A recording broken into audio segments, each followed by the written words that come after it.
Мүрзөнүн айланасы көп жылдар бою кароосуз калган. Адистердин айтымында бул жерге согуш убагында жарадар болуп, ооруканада каза тапкан христиандар менен мусулмандар көмүлгөн.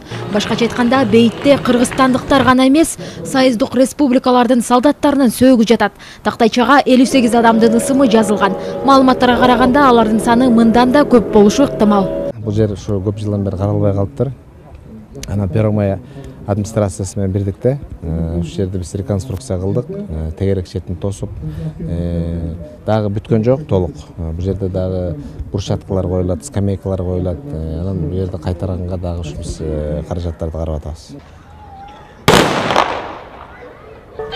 Саамалыкка согуштун ардагерлери жана оорукта эмгектенгендер катышып, мектеп окуучулары тарабынан даярдалган концерттик программа тартууланды. Алардын ар биринин жүзүндө майрамдык маанай сезилип турду. Иш-чаранын алкагында аймакка караштуу Асаналы Толубаев атындагы номер 49 мектепте музей ачылды.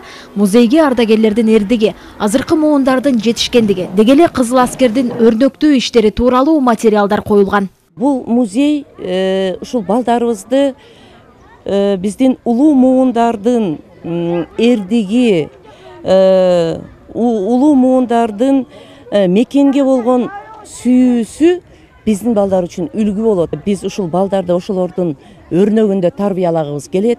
Биз ойлойбуз, биздин музей ушул тарбиянын борбору болуп калат.